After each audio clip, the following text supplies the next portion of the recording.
Big Brother, mainstream media, government cover-ups. You want answers? Well, so does he. He's Alex Jones on the GCN Radio Network. And now, live from Austin, Texas, Alex Jones.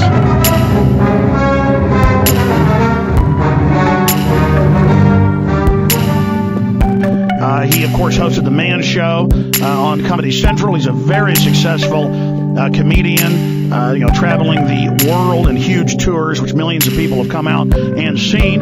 And I was lucky enough to get to know Joe and become friends with him, I guess, about 10 years ago, because he would come to Austin for shows, and he was friends with Kevin Booth, the producer for Bill Hicks. And by the way, it is true, a Bill Hicks movie is coming out. I have the inside scoop on that. Maybe we'll talk about that later. I don't know how much I can say, but Russell Crowe is involved. I'm just going to leave it at that, and that'll be out in the next year and a half. There, I've said it. But Joe Rogan is our guest, an interesting individual, and he is Joe Rogan. Joe, thanks for coming on with me. Thanks for having me on, buddy. What's going on? Good, man. I tell you, life just accelerates by. We used to talk all the time, and see a couple times a year out in L.A., and we blinked, and a few years went by, and I'm glad that you're on the show. Well, I'm glad I'm on the show, too. And, yeah, I've known you for a long time now. It's kind of crazy. It's been like 8 or 9 years at least, right? Yeah, time just flies, Joe. In fact, I got 3 kids now, and you just had a daughter. Yeah, I just had I didn't have it. My girlfriend had it. But, yeah, it's crazy, man. Congratulations. Thank you. Very humbling experience, to say the least. I think having children, I know it turns on different areas of the brain. Did you totally feel other areas switch on? Oh, yeah, it's definitely, there's a biological process that goes on, like almost instantaneously.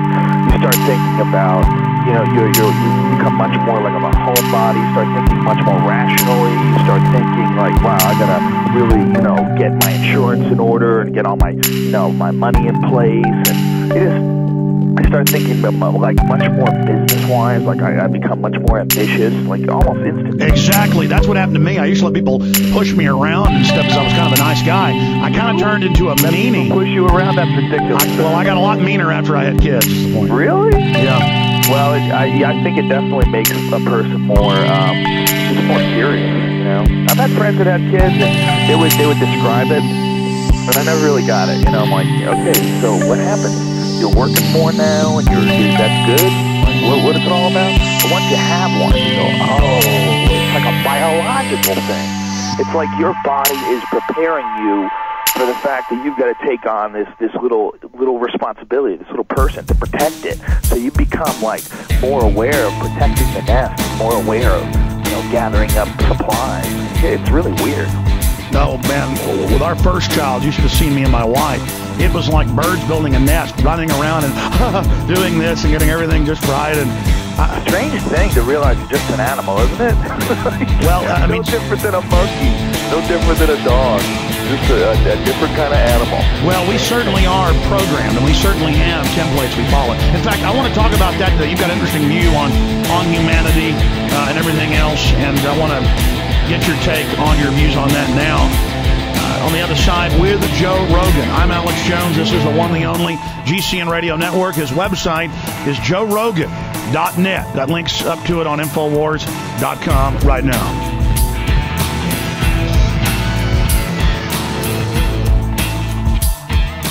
From his Central Texas Command Center, deep behind enemy lines, the information war continues. It's Alex Jones and the GCN Radio Network.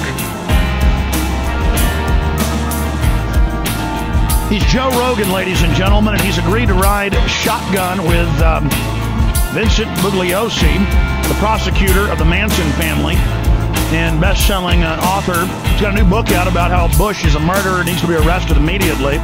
A very respected prosecutor and expert on criminology. So Joe Rogan will be riding shotgun with us for that hour. Coming up next hour, that is going to be amazing. Joe Rogan and Vincent Bugliosi on together, but he'll be with us, just Joe alone, for this hour. Joe, I want to talk about your comedy. We can't talk about your new TV show that's coming out yet. You can't talk about that yet. I want to talk about DMT. I want to talk about government-sponsored terror. I want to get into moon landings. I want to get into your worldview because I was Googling your name last night and ended up spending about 2 hours watching different clips of you and your internet reality show you do that's amazing. It ought to be on mainstream TV. But I guess it's too hardcore. Where you did this rant on another radio show about flying over cities and how cities look like cancers. And then you were talking about taking DMT and, you know, how there's this other reality while we're sleeping. And it was all just an amazing rant you were doing. And but I thought, why play somebody else's show? Why not just have Joe talk about that, but add, because this rant was about a year ago, you've now had a child, you say which I think what you just said about having a child fits into what you said previously. Does having a child confirm your view about how we are really a kind of like a jellyfish? We are a group organism, but we individually, I don't think, realize that. Yeah, I think for sure the way I compare it is to mold. Is that when you see mold, you don't see individual spores of mold. You see like a patch, and that's really what like human beings are. I mean, we think of ourselves as individuals, but we need all the other people around us constantly. Like if you're in jail, the worst punishment they can give you is put you in solitary confinement, take you away from other prisoners. I mean, how crazy is that? I mean, if that doesn't just show you that there's some sort of a biological need to stay in contact with other people, because we are a group organism, there's no illusion that we're not. And if you look at the way this group organism is devouring the planet, killing off all the other organisms, it's just like an out-of-control bacteria or a virus or you know, or a parasite, any kind of other animal that can overtake, you know, like when some, you know, crazy roach gets into in everyone's houses and they can't get rid of them, they can't exterminate them. I mean, that's really what humans are like. We're like any other organism. We're just conscious and we communicate and we like to depict ourselves in unnatural ways, and we get confused and we start to think that depiction is the reality. But the reality, when you look at like what, you know, humans are doing to the world, what we're doing to each other, you know, we're just a really complicated, screwed up animal. It's weird. Now, I don't want out of the gates get into a debate with you, because I agree with some of what you're saying and don't with others. I mean, that 1,000+ square mile thing of plastic trash floating around the Pacific Ocean right now, that is a problem. Genetic engineering, these cross-species organisms that have been put out are already wreaking havoc. GMO food that we produce, that literally kills all the rats they feed it to, we're eating that, it's causing all the health problems. But we can certainly be a cancer, or we can be something that terraforms other planets, and I see our real potential as a life spreader, a life seeder. So I think, like in everything in the world, it's a double-edged sword. And you think our potential is our organism onto other planets? Yes, and to terraform. We're going to go in, no doubt, if we don't destroy ourselves with the superconducting heavy reactors and the antimatter weapons the Air Force initially have, the ones that classified materials on. If we don't destroy ourselves, yes, we're going to spread life. And so will we consume the yolk, like a chicken embryo that's our planet? Yes, but when we get to our true potential, we're going to be able to create thousands of worlds. Well, our real problem is that everything we do to this world, everything we do, like with our materialism and the way we live our lives, the gas that we use and everything, it's damaging the earth, but I don't think we feel it personally.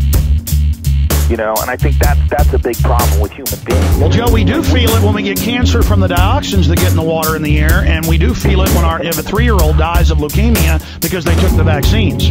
Oh, of course. No, listen, I'm 100% with you. What I'm saying is that the only way we're gonna ever get people to live a sustainable life is to make it feel good for them. Like there's got to be something in it for them.